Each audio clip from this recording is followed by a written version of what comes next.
Queridos irmãos,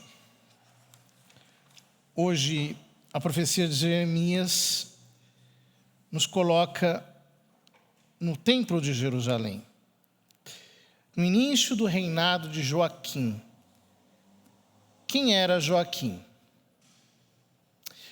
Bom, terminado o reinado do rei Josias, ascendeu ao trono seu filho Joaquim, que foi levado para o Egito pelo faraó, que deixou como rei vassalo o irmão de Joaquim, que é Joaquim, filho de Josias, rei de Judá. Foi comunicada da parte do Senhor esta palavra que dizia: assim fala o Senhor, fala ao profeta: põe-te de pé no átrio da casa do Senhor e fala a todos os que vêm da cidade de Judá para adorar o Senhor no templo todas as palavras que eu te mandei dizer. Não retires uma só palavra. Talvez eles as ouçam e voltem do mau caminho, e eu me arrependa da decisão de castigá-los por suas más obras. Ora, Deus entrega ao profeta uma palavra dura. Uma palavra que deve ser dita no templo. Jeremias é de uma família sacerdotal. Também ele é sacerdote, segundo a tribo de Levi. E ele recebe o encargo de ir ao átrio. O átrio era aonde estava o altar dos holocaustos. Ficava na porta do templo de Jerusalém, do lado direito, para quem entra. Era ali que Jeremias deveria dar a palavra. Naquele lugar em que se oferecem os sacrifícios. A eles então dirás: isto diz o Senhor: se não vos dispuserdes a viver segundo a lei que vos dei, a escutar as palavras dos meus servos, os profetas, que eu vos tenho enviado com solicitude e para a vossa orientação, e que vós não tendes escutado, farei desta casa uma segunda Silo, e farei desta cidade amaldiçoada por todos os povos da terra. É uma palavra fortíssima. Por quê? Quando nós, ainda esse ano, lemos o início do livro do profeta Samuel, nós descobrimos que a arca do Senhor estava em Silo. Silo era um santuário, ficava ao norte, aonde oficiava Eli e os seus 2 filhos. Silo foi completamente destruída. Ora, o que o Senhor está aqui dizendo é que se eles não se converterem, no reinado de Joaquim havia muito luxo, como nós vemos no capítulo 7 de Jeremias, também havia uma tolerância com a idolatria e perseguição aos profetas. Se o povo não se convertesse, Deus está dizendo: eu vou transformar este templo numa segunda Silo. Por quê? Na memória dos habitantes de Judá, estava o fato que Deus tinha operado há algumas décadas de ter salvado Jerusalém da invasão de Senaqueribe, com o extermínio de 185 mil homens do exército da Assíria. Ou seja, no inconsciente do povo estava a ideia: a nossa cidade é indestrutível. Nós temos o santuário, nós temos o sacerdócio, o sacrifício. Nós temos a arca da aliança. Quem poderá nos destruir? Ninguém. A prova Senaqueribe não pôde destruir. Portanto, nós não seremos destruídos. Deus manda o profeta ao templo e no átrio do templo ele diz: eu vou transformar essa casa, este santuário numa segunda Silo, se vocês não se converterem. Vejam como Deus ele não desiste de mandar profetas para a conversão, ele não desiste de corrigir o povo para que volte do seu mau caminho. Ele diz: se eles se arrependerem, talvez eu me arrependa da decisão de castigá-los por suas más obras. Não que a decisão de castigá-los por suas más obras fosse o mal de que Yahvé devesse se arrepender. Aqui, ele está mostrando que toda profecia é condicional. Assim como o profeta Jonas anunciou: em 40 dias Nínive será destruída. O povo fez penitência e não houve destruição. Do mesmo modo, aqui o profeta está dizendo: Jerusalém será destruída, será considerada uma cidade amaldiçoada.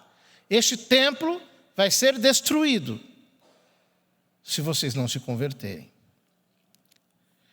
Os sacerdotes e profetas e todo o povo presente ouviram Jeremias dizer estas palavras na casa do Senhor.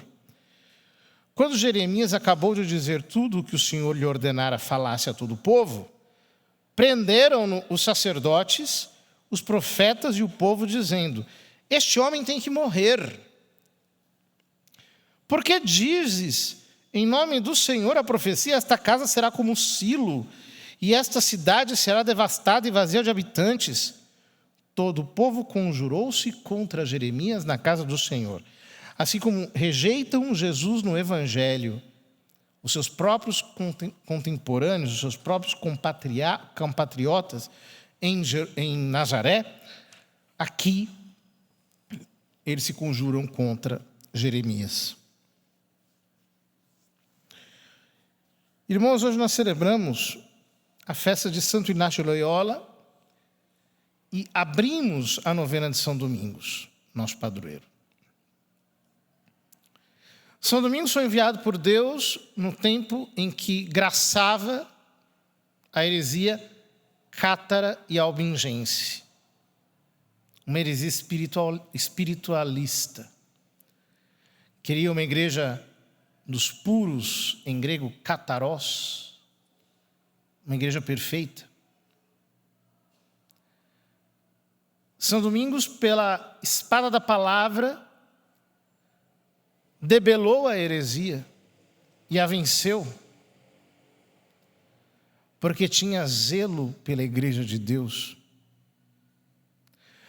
No Salmo responsorial nós escutamos esta expressão tão maravilhosa do salmista: meu zelo e meu amor por vossa casa me devoram como fogo abrasador. Há um falso zelo pela casa de Deus, que é o zelo de quem se esconde por detrás de uma liturgia perfeita, de um templo perfeito, de uma arca da aliança perfeita, mas que não se converte, que se esconde por trás de um ideal de perfeição, mas não obedece àquilo que o Senhor tem a dizer. A heresia cátara e albingense foram a semente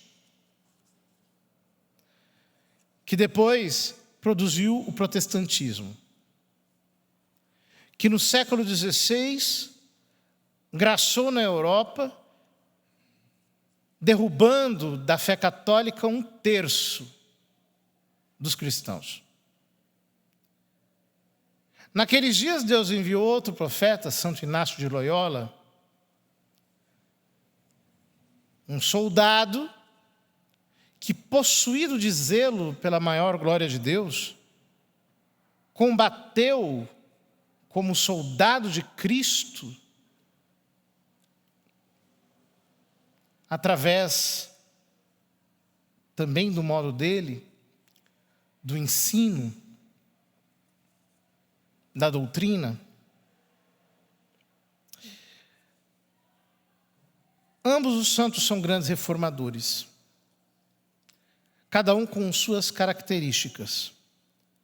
São Domingos, pela palavra da pregação,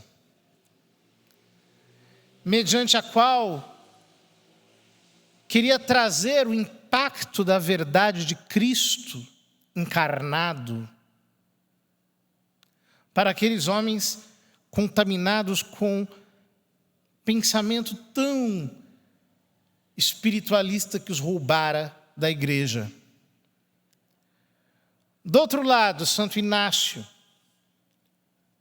com a sua mentalidade militar, colocou-se diretamente debaixo da autoridade do Romano Pontífice, para que ele e seus filhos fossem uma espécie de exército que estivesse no fronte de batalha onde a igreja travasse seus maiores combates.